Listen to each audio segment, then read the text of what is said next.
Hello friends, we have been discussing about the current affairs and the potential questions that may be asked from various events of current affairs for the prelims 2020 as part of this crash course. Now, we shall go into the rest other events, important events from which questions may be asked. The next important event, next important issue is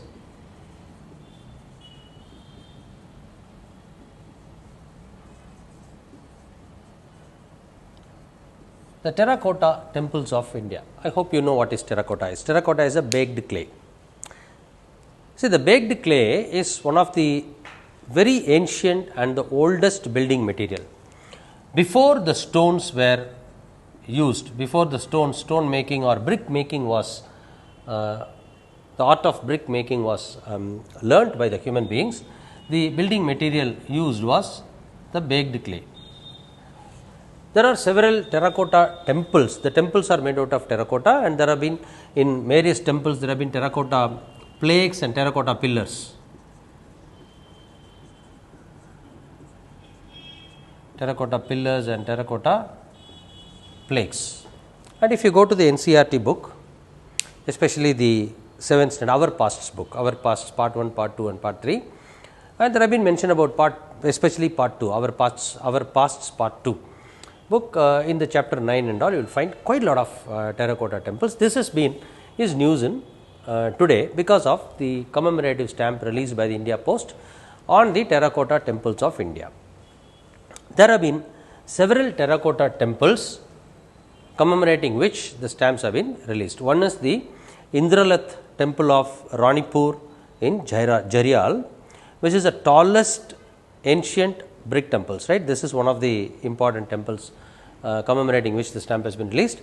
Second is the Madan Mohan temple of Bishnupur. The Bishnupur temples are very much found in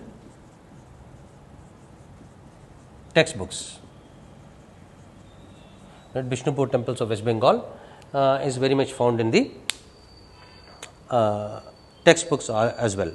Similarly, the Jor Bangla temple of Bishnupur again, and then the Shyam Rai temple of Bishnupur, then the Lalji temple of Kaina, then the Lakshman temple of Sirpur. These are all the temples, important terracotta temples. So, find out what is terracotta and what is what are the different terracotta images and terracotta plaques. Then you also understand the terracotta temples. What are the terracotta temples, and understand their which kingdom, which was a king who built that temple, and from which dynasty, from which period to which period the construction was taking place. All those history aspects, please do make note of the terracotta temples, which is very much in news today. Then comes the next important, again another historical event or another issue connected to history is very much in news, which is the Dharma Chakra Day.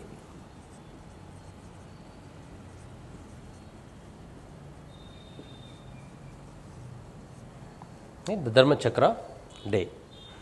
The International Buddhist Confederation, under the aegis of Ministry of Culture, Government of India, is celebrating the Dharma Chakra Day on July 4th. Right, July 4th. See, this day commemorates Gautam Buddha's first sermon to his first 5 ascetic disciples in the Deer Park, right, near the Sarnath. The first sermon. See, this is a very traditional question. What are the 5 important symbols of Buddha's life? What does lotus indicate? What does horse indicate? What does chakra indicate? What does the pipal tree indicates? What does the stupa indicate? These are the 5 things which have been traditionally asked in the prelims. The first sermon is indicated by the Dharma Chakra, birth is indicated by lotus, horse indicates the renunciation, then pipal tree indicates the Bodhi, right? Bodhi, it is this enlightenment, and the chakra indicates the first sermon, and the stupa indicates his demise, the death. So, this has been asked in the prelims several times in the past. And another important thing what you have to focus on is the comparison of Buddhism and Jainism. Right, Buddhism versus Jainism. This is one another aspect of question that has been asked in the prelims. And another important thing is what are the eightfold path of Buddhism and the three Ratnas of Jainism, the comparison, and all details relating to Buddhist sites, all detail relating to Buddhist teachings, Buddha's teachings, and then all important Buddhist sites such as the Nagarjunikonda, Sarnath and other stuff, right. Similarly, this teachings of Buddha are important for your mains ethics paper. Right. In the mains ethics paper, there is an important topic known as the ethical values from the teachings of the eminent persons of India and the world, where teachings of Buddha becomes an important, teachings of Buddhism and Jainism both become important, because the eightfold path, the middle path, the three Ratnas, all are ethical aspects, right. Focus on these aspects in the history related issue, right. Then we shall go into the next aspect. The next issue, important issue, is relating to the personality, right. Again,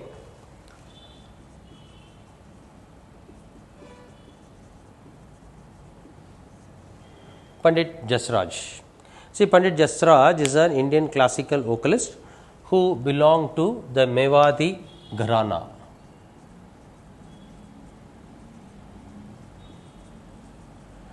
Now, there is nothing much to focus on beyond this. The personality is important. His field is classical vocal singing, and he belongs to the Mewadi Gharana. And Mewadi Gharana, first you have to understand what Gharanas are. In the history of modern India, you should focus on what Gharanas are. See, after the decline of the Mughals, right, after the decline of the Mughals, or during the Aurangzeb's period, when the Mughal court stopped patronizing the musicians, artists and other handicraftsmen, they were forced to get out, and this resulted in they getting attached to smaller regional chieftains, and Gharanas began to emerge. So, focus on those areas, that much should be enough. What are the different Gharanas in the Hindustani music, and also you can focus on, also you can understand the certain basics of Hindustani music as well, right, very certain aspects relating to Hindustani music also. Meaning, at times they have asked a question, in the mains they have asked a question, what is the difference between Hindustani and Bharatanatyam, or Hindustani and classical music, they have asked. Similar questions were asked also, offbeat questions were also asked in the prelims. So, try to understand the basics of Hindustani music and other forms of music, that should be enough. So, based on Pandit Jasraj, he is a classic vocalist, he is a personality, he died and he belonged to the classic vocalist singing, and he belongs to Mewadi Gharana, and therefore, let us understand what Gharanas are and how and when they developed.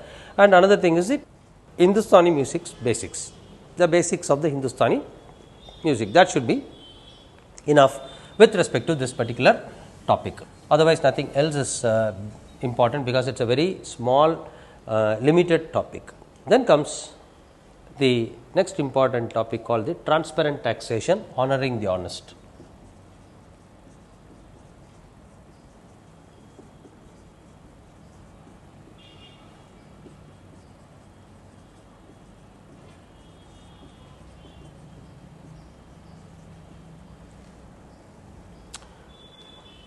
This is launched by the Prime Minister this year, and this results in, or this tries to bring about, this attempts to bring about faceless, seamless and transparent, right, transparent taxpayer, faceless assessments, seamless assessments and transparent tax paying system, or put in other words, faceless assessments, faceless appeal and taxpayers charter. These are three different aspects of the transparent taxation and honoring the honest. This is one of the most important demands, or one of the most important things that has been required for India. See, if you look at the second Administrative Reforms Commission recommendations of fourth recommendations report, right, fourth recommendation report or fourth report of recommendations is on ethics. In that, the second ARC had very clearly mentioned that without protecting or without having mechanisms to protecting the honest, it is difficult to establish an ethical social setting and without that it would be difficult to establish an ethical administrative setting which would be corruption free. So, this is a step towards that, and this is a step towards that. Similarly, the honest taxpayers had always been of the view that they have not been recognized and therefore, there is no reward for paying tax. As a result, even the honest taxpayers either subjected themselves to tax evasion or at least they attempted to tax avoidance. So, find the difference between what is tax evasion and what is tax avoidance. There can be a question on tax evasion and there can be a question on tax avoidance, because this scheme is directly related to this. You should not, if you are an honest taxpayer, you should not evade tax. Evading tax is a crime, right? And avoiding tax can also be a crime, because you are trying to use the loopholes, right? You are trying to use the loopholes in the law and you try to avoid paying tax. One of the reasons for avoiding tax or evading tax was that even the honest taxpayer at one point in time got frustrated because he was not recognized and he paying tax is of no use. Therefore, this scheme tries to, or this scheme attempts to honor the honest taxpayer. And another important reason for tax evasion or tax avoidance was the unhappiness of the honest taxpayer to deal with the tax authorities. The high-handedness of the tax authority, the face to face, when you deal with persons, see, one of the important reasons for corruption, right? One of the important reasons for corruption is to deal with the public directly. When the authorities who have power of discretion deal with the public directly, there is a potential for corruption. So, to cut short or to avoid corruption or to deal with corruption, to eliminate or limit corruption, we have to limit the number of occasions in which an authority would be dealing with the public directly, right? If and if only the authority deals with the public directly and the chances of dealing with the public directly is limited, corruption can be controlled. So, in order to do that, this is bringing in the faceless tax assessment system.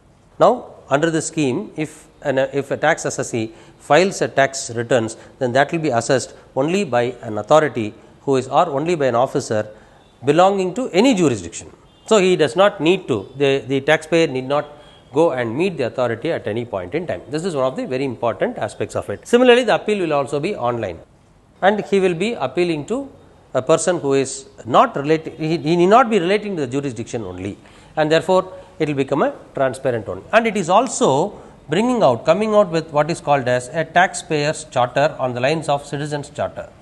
So, the taxpayers charter is a voluntary commitment of the tax department to the taxpayer, what they are entitled to. So, a charter is a document containing the entitlements or the rights.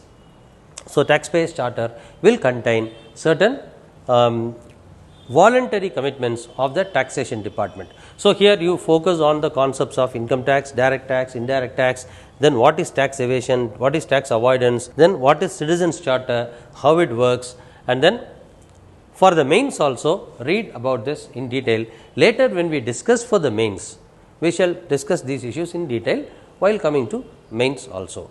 So, let us understand the current affairs properly and let us understand the potential areas of question, and we travel together to crack the examination, and wish you very all the best. Subscribe to video for and continuously watch this, and thank you very much for watching.